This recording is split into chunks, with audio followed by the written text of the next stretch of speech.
नमो देव्यै महादेव्यै शिवायै सततं नमः।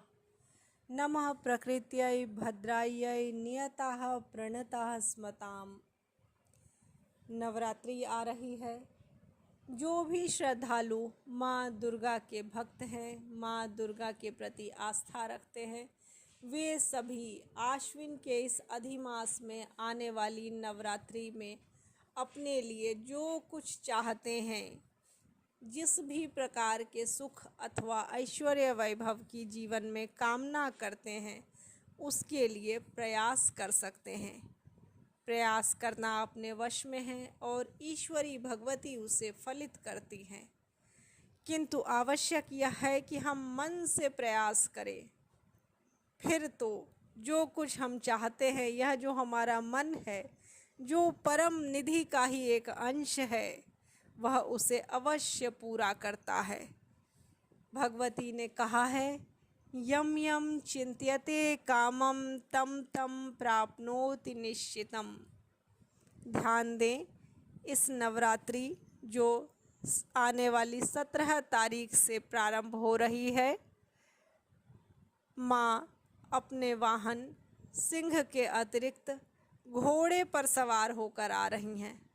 सिंह तो शेर तो माँ का वाहन है ही, किंतु वे अलग अलग वाहन पर भी विचरण करती हैं, अलग अलग नक्षत्रों के हिसाब से। मनुष्यों को सरल अर्थों में समझाने के लिए कहा जा सकता है कि यदि नवरात्रि का प्रारंभ अर्थात कलश स्थापना का दिन शनिवार होता है, तो माँ का आना घोड़े पर माना जाता है। कहते हैं कि अगर माँ घोड़े पर विराजमान होकर आती हैं तो युद्ध की आशंका होती है, राजनीतिक उथल पुथल होती है। किंतु ध्यान दें, यह युद्ध हमारे आपके आंतरिक समस्याओं का भी, हमारे आपके आंतरिक विषयों का भी होता है। राजनीति का जो युद्ध है वह होता है, फिर खत्म हो जाता है। राजनीतियों के टकराव में कोई विजयी होता है, कोई रह जाता है, किंतु यह अनंत कालों तक चलने वाली प्रक्रिया है। हम आप आते हैं अपना समय लेकर, फिर चले जाते हैं, राजनीति रह जाती है। लेकिन हमारा जो आंतरिक युद्ध है, वह जितना समय हमें मिला है इस जीवन में, उसमें ही उस पर विजय पानी होती है। और इसमें अलग यह है कि यह विजय हमारे अपने हाथों में है। अगर हमने सोच लिया तो भगवती का यह कृपा प्रसाद हमेशा हमारे वश में होता है, आंतरिक युद्ध पर विजय प्राप्त करने का। ध्यान दें, जो लोग देवी भगवती के भक्त हैं, श्रद्धालु हैं, वह इस नवरात्रि पर पहले दिन एक कार्य अवश्य करेंगे।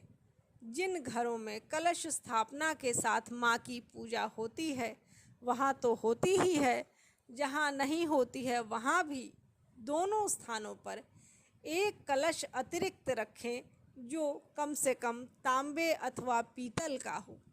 शास्त्र ने कहा है कि स्वर्ण कलश होना चाहिए, किंतु ऐसे समय और अवस्था में जब छोटी छोटी वस्तुएं इतने अतिरिक्त दामों पर ही सुलभ हो पाती हैं, वहाँ स्वर्ण कलश संभव नहीं है। तो पीतल को भी मन से यदि हल्दी का टीका लगाकर स्वर्ण मानते हैं, तो ईश्वरी उसमें स्वर्ण की भी आभा से संयुक्त होती है। वैसा करके उसमें आम का पल्लव, आम का जो गुच्छा होता है, शाखा का, पत्तों का आगे का, उसे आम का पल्लव कहते हैं। जो नहीं जानते हैं वे किसी भी बुजुर्ग से पूछ लें कि आम का पल्लव क्या होता है, तो उसे उस कलश में आधे से अधिक जल भरकर रख दें और उसके ऊपर कोई भी फल अथवा फल जैसा खिलौना रख सकते हैं और यह सदैव बना रहे। यह फल नारियल, आम्र फल या अनार ऐसा हो सकता है और इसे सदैव